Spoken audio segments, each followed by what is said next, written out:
Continuamos con nuestra serie Instrucciones del Fabricante. Ya estamos a punto de terminar. En teoría nos faltan, fuera de este, 2 mensajes más y terminamos todo el tema del Sermón del Monte. Ya hoy entramos a Mateo 7, 1, 6.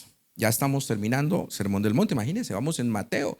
Empezamos creo que en abril este tema y ya estamos en junio y terminamos en julio con los 2 mensajes que nos faltan. Y estamos llegando ya a esta recta final de este propósito, y Jesús, nuestro creador, nuestro diseñador, en este tiempo nos ha dado algunas de las instrucciones que son muy desafiantes, pero todas apuntan ¿a qué? Al corazón. ¿Cuáles son las intenciones de nuestro corazón cuando adoramos? ¿Cuáles son las intenciones de nuestro corazón cuando oramos? ¿Cuáles son las intenciones de nuestro corazón con respecto a los hermanos que nos rodean, el prójimo? ¿Cuáles son las intenciones de nuestro corazón con todas las actitudes y acciones que tenemos de vida? Y eso es lo que Dios quiere que nosotros, en lo que nosotros seamos transformados, en nuestro corazón. Porque cuando nuestro corazón es transformado, eso se refleja en nuestras acciones. Nuestras acciones cambian cuando nuestro corazón es transformado. Hoy Jesús nos lleva a un tema bastante delicado y vital, al que le hemos puesto como título Juicio y Sabiduría. Esta es la parte 1 de Juicio y Sabiduría. Vivimos en un mundo lleno de opiniones, ¿no? Y de juicios, donde la crítica ahora es súper fácil. Los jóvenes lo llaman funar a alguien. Cuando lo critican y lo cuestionan, ¿no? Lo funaron. Para los grandes dirán, ¿qué fue? ¿Qué? ¿Qué es eso? Yo sabía de fumar. ¿Eso tiene que ver con el cigarrillo, pastor? No, funar a alguien es cuando se cuestiona lo que alguien dice y se lo bloquea, se lo cuestiona de tal manera que se excluye. Y esa persona queda como un paria, afuera, queda relegado por lo que piensa o por lo que dice. Y ahorita, si usted en esta época, si antes era difícil hablar de el bien y éramos cuestionados y criticados, ahora sí peor. Si usted cuestiona cualquier ideología de esta época, usted está levantando un discurso de odio. Si usted dice que algo está mal porque en sí mismo está mal, entonces le dicen que usted está levantando un discurso de odio. Escúchelo bien. Odio. ¿Sí? A los cristianos nos pueden decir lo que sea, ¿no?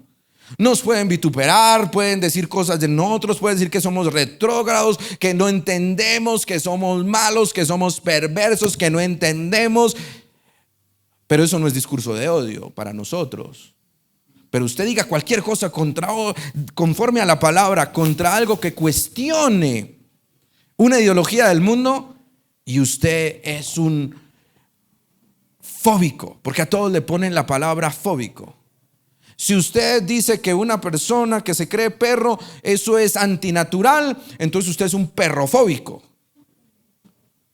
¿Sí? Si usted cuestiona a una persona que siendo hombre se cree mujer, usted es homofóbico. Ahora, no sé si han escuchado esto y lo comentamos alguna vez. Si hay un hombre que es transexual, probablemente esto lo funen YouTube automáticamente detecta estas palabras y las analiza, y probablemente si lo subimos hay grandes probabilidades que nos quiten el video, nos manden alguna. Pero pues hay que decirlo. Si un hombre, ahora se ha escuchado estas historias de hombres transexuales que ya se hacen todas sus cirugías y parecen mujeres, y algunos se ven como mujeres muy bonitas, ¿sí? Pero resulta que se meten con un hombre y luego no le dicen a ese hombre que ellos son transexuales.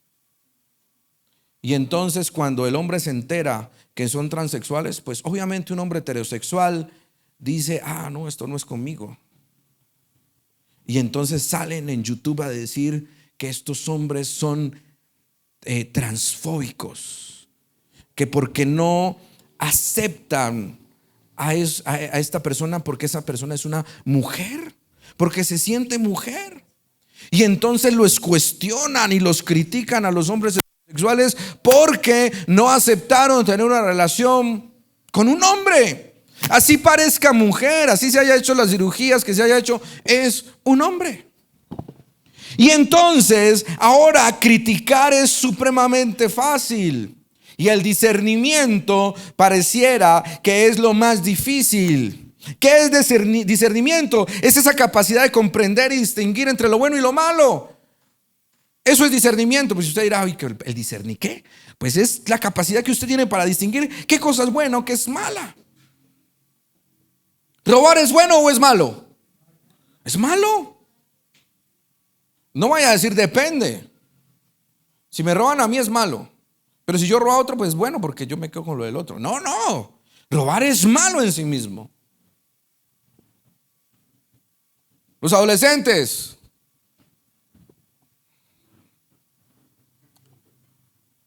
ser grosero con el papá y la mamá, ¿es bueno o es malo?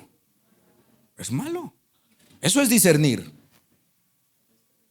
Eso es discernir, entender qué es lo bueno y qué es lo malo.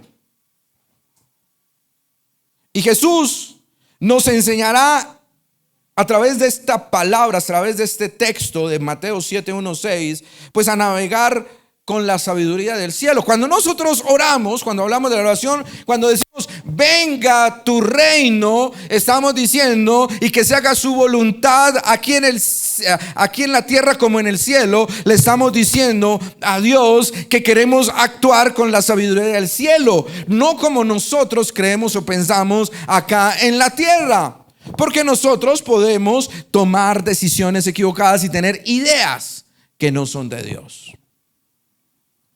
Entonces, primero, el juicio hipócrita, la viga en tu ojo. Primer punto. Jesús comienza con una advertencia que ahorita tiene mucha fuerza. Siempre ha tenido fuerza, pero ahora tiene también mucha fuerza. Mateo 7:1-5, vamos a leerlo.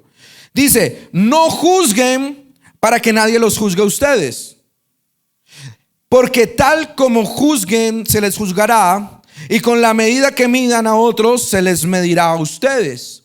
¿Por qué te fijas en la astilla que tiene tu hermano en el ojo y no le das importancia a la viga que está en el tuyo?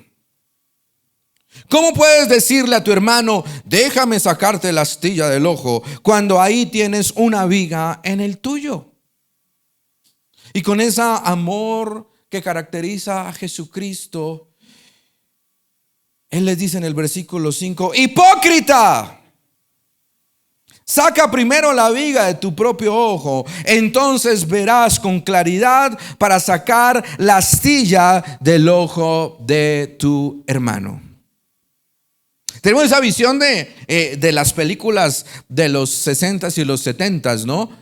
¿Cómo era Jesús? Jesús venía así. Oh, hermanos, el amor. Oh, qué bello es todo. Pero cuando yo escucho a Jesucristo decir hipócrita, yo no veo que todo el tiempo estuviera así como en las películas viejas, ¿no? No sé si han visto la serie The Chosen, Los Elegidos. Obviamente es una serie que tiene muchos cuestionamientos porque tiene mucha ficción también alrededor, pues para construir el relato.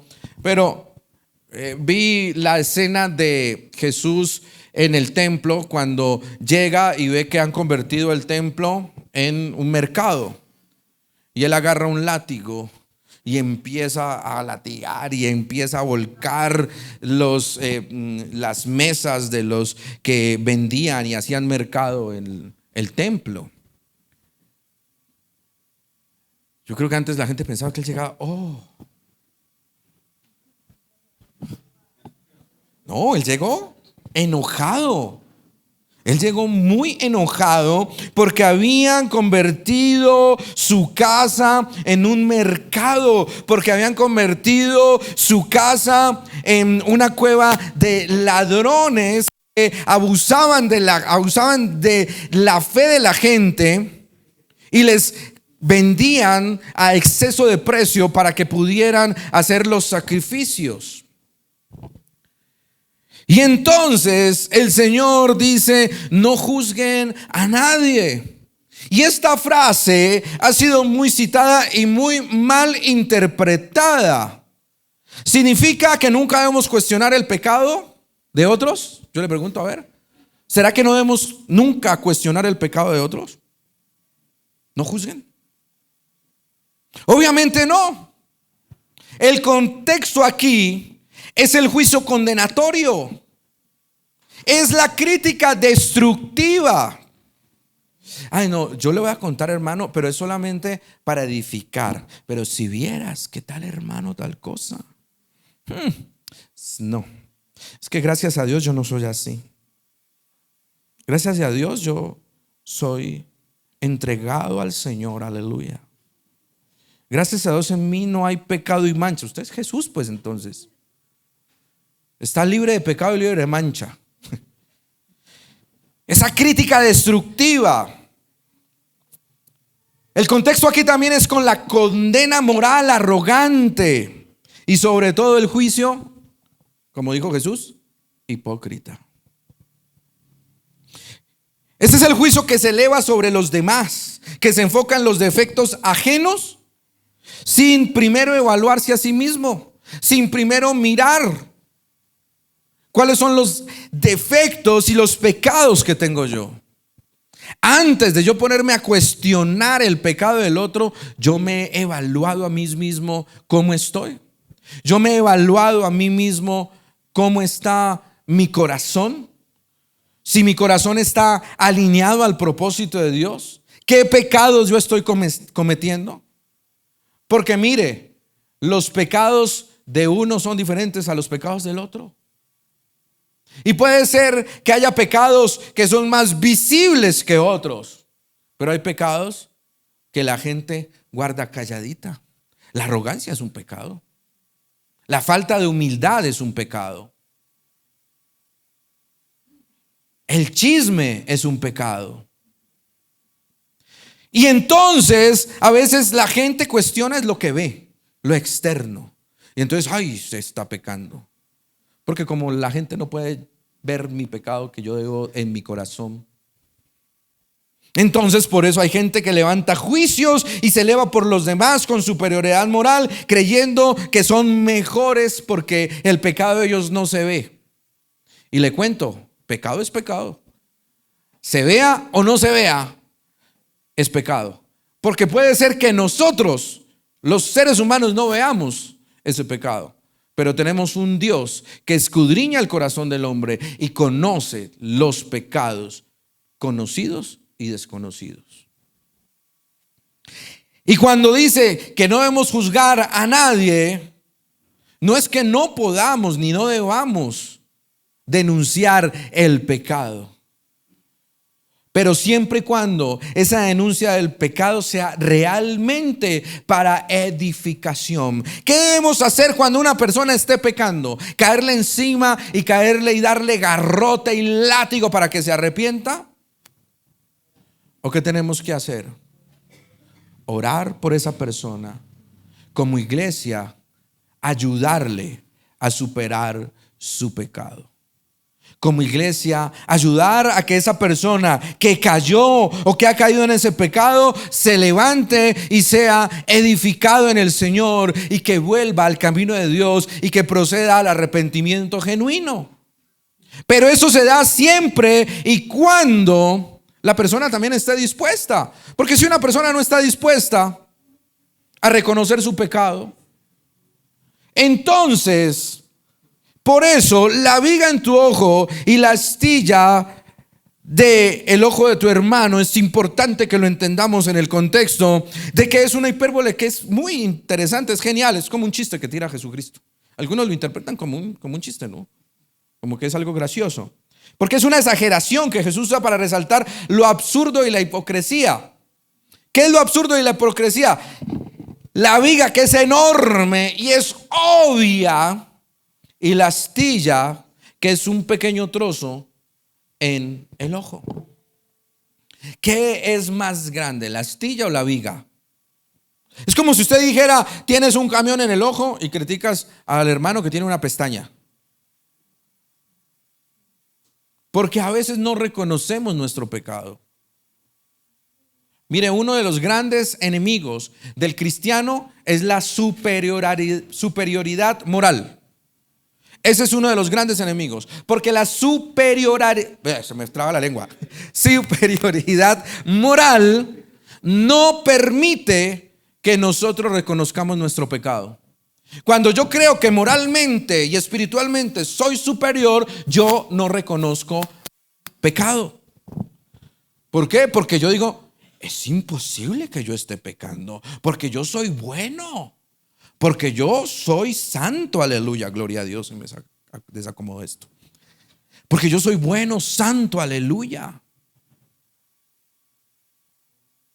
Entonces es difícil que una persona que se cree superior reconozca su pecado. No sé si usted ha conocido a alguien así. Y el problema es que el que tiene esa superioridad moral, tengo que hacer la pausa para poder decir la palabra,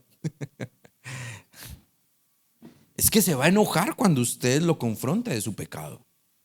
Pero ¿cómo usted se atreve a decirme eso? Vaya usted, confronte a un apostolólogo. Esos que se dicen ser superapóstoles, superprofetas, supermaestros. Cuestiónele algo y dice, la palabra dice que no juzguemos a nadie. ¿Cómo te atreves a tocar al ungido de Jehová? ¿Sí? Tóqueme el chofar, por favor.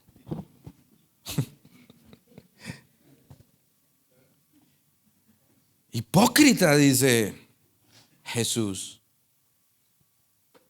Y es una palabra fuerte que usa Jesús, ¿o no? Que Jesús diga hipócrita. Y el tema es que Jesús dice la verdad.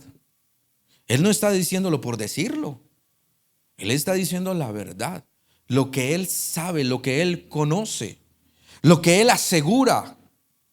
Y un hipócrita es alguien que pretende ser lo que no es. En este caso, alguien que se presenta con moralmente superior, apto para corregir, mientras que en realidad tiene un pecado mucho mayor sin reconocer. A veces nos inventamos, les había comentado a algunos en algún momento que hay un libro que se llama Pecados Respetables, que hace un cuestionamiento a esos pecados que la gente asume que no hay problema, porque la gente, los pecados chiquitos, los pecados grandes. Es que yo no he matado a nadie, pero a veces matas a tu hermano con tu lengua, ¿o no?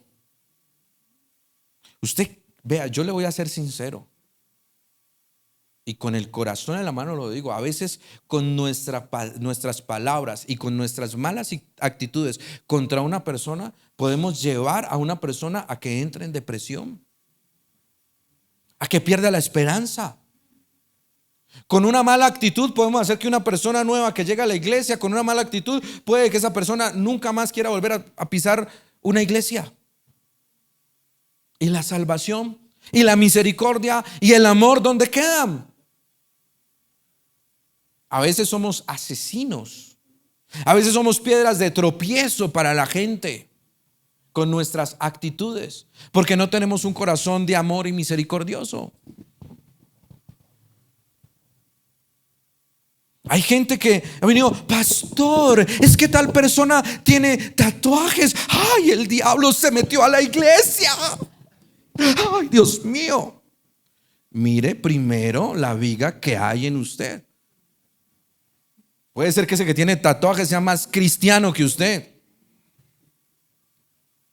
Ay, pastor, es que tiene una atadura en la nariz.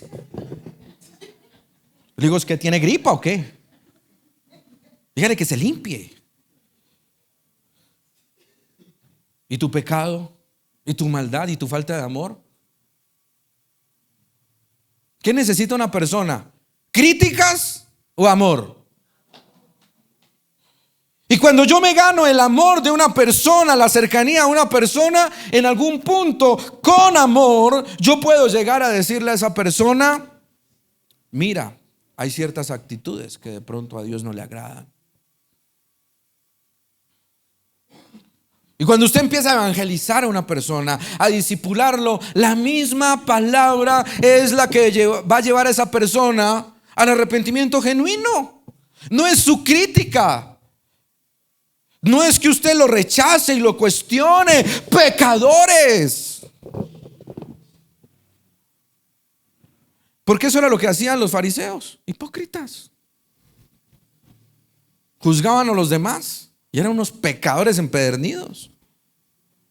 En la sociedad judía había una tendencia a la autojusticia. ¿Se acuerda cuando hablábamos de eso? De ojo por ojo.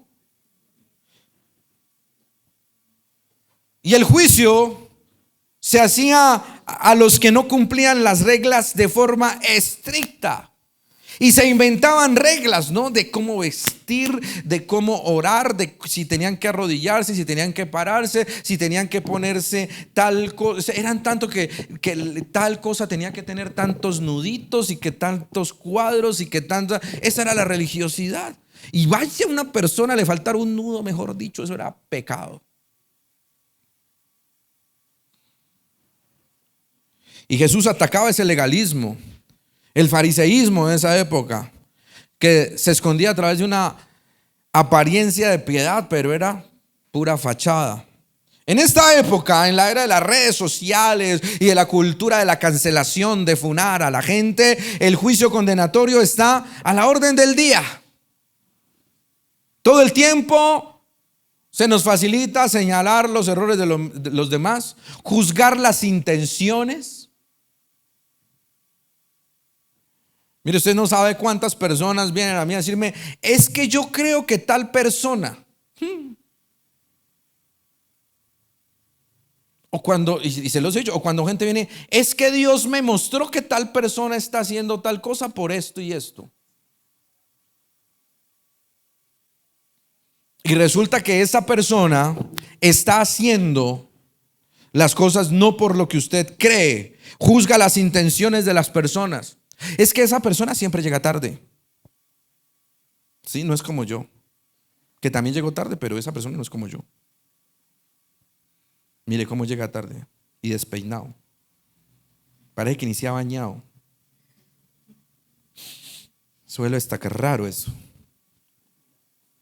Y no se da cuenta que de pronto llegó del trabajo a las 6 de la mañana porque le tocó el turno de noche. Y entonces a las 6 de la mañana se acostó y aún así se levantó a las 7 como pudo, sacó fuerzas de flaqueza de donde no podía, se levantó, se medio organizó para venirse a la iglesia. Pero es que mírelo cómo llegó. ¿Quién sabe qué andaría haciendo, no? Sí, porque mire, tiene cara de trasnocha. Eso mínimo, quién sabe dónde andaría. En la discoteca, eso mínimo. Por allá, vea, tiene cara de que eso haber andado bebiendo.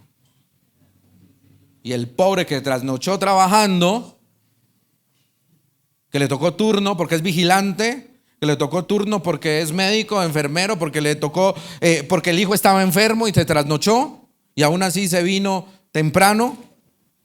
Entonces nosotros levantamos el juicio.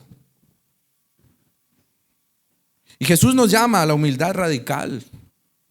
Antes de señalar, antes de criticar, antes de condenar, debemos hacer un autoexamen sincero de nuestro corazón. ¿Cuántas veces nos hemos apresurado a juzgar a otros a la ligera? Y nos apresuramos a juzgar y a buscarle el pelo en la leche, a ver dónde le hallan porque hay gente especialista en la iglesia que son los adalits de la moral, que están buscando quién está pecando. A ver, son los policías de la fe. A criticar al hermano, a criticar a un líder, a criticar a alguien de la iglesia, sin antes mirar su propia viga. Jesús no prohíbe el discernimiento. Jesús no prohíbe que no juzguemos. Al final dice la Biblia que debemos juzgar con justo juicio. ¿Y el juicio dónde está? En la palabra de Dios. Tenemos que juzgar conforme a la palabra de Dios. Y el corazón, nosotros tenemos que analizar la situación de cada persona.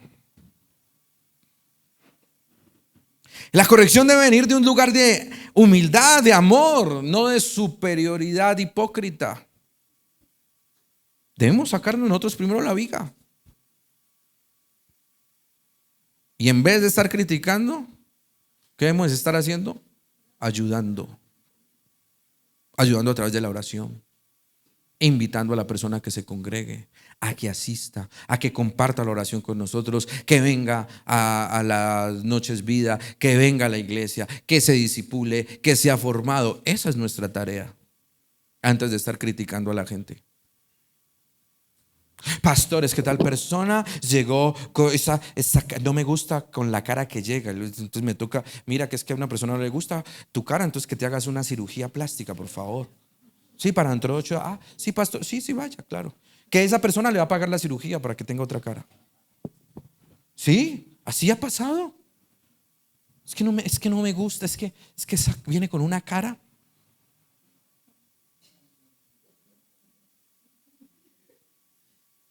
Pero no sabe la lucha de esa persona en la semana. No sabe lo que le ha pasado. Esa semana estuvo enfermo, estuvo enferma, su familia estuvo enferma, tiene un problema financiero, tiene un problema emocional, tiene una situación familiar. Pero entonces está endeudado. Pero la gente quiere que lleguemos acá. Eso es hipocresía. Esto es de cristianos. ¿Cómo están? Aleluya, bien, bendecidos para bendecir. Y está angustiadísimo porque mañana tiene que pagar la cuota. Porque no necesariamente usted tiene que todo el tiempo, aleluya, gloria a Dios. No, hay días que uno está triste. ¿Quién ha estado triste algún día? ¿Algún día ha estado preocupado? Todos. ¿Algún día se ha sentido mal físicamente por alguna enfermedad? Entonces, si una persona se levantó con una maluquera, vino, cruzó esa puerta y viene con cara de limón aplastado, pues usted primero analice qué es lo que le está pasando. Acérquese con amor. De pronto esa persona lo que necesita es un abrazo para que el virus se expanda. De pronto lo que esa persona necesita es una palabra de aliento. Dios te bendiga, ¿cómo estás? Qué gusto verte acá. Ay, no, es que viene con cara de limón, yo no le voy a saludar. Y le voltean la cara. No.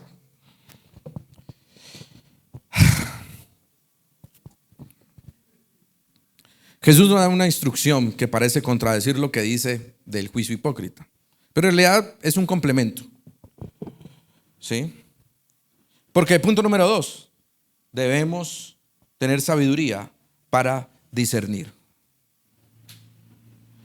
Después de que termina de decir todo eso, en el versículo 6 dice: no den lo sagrado a los perros, no sea que se vuelvan contra ustedes y los despedacen, ni echen sus perlas a los cerdos, no sea que las pisotee. ¿Cómo así, pastor? ¿Qué significa eso? Pues lo sagrado y las perlas se refiere a la verdad del evangelio, a la palabra de Dios, a los tesoros espirituales. Esos son los sagrados y las perlas.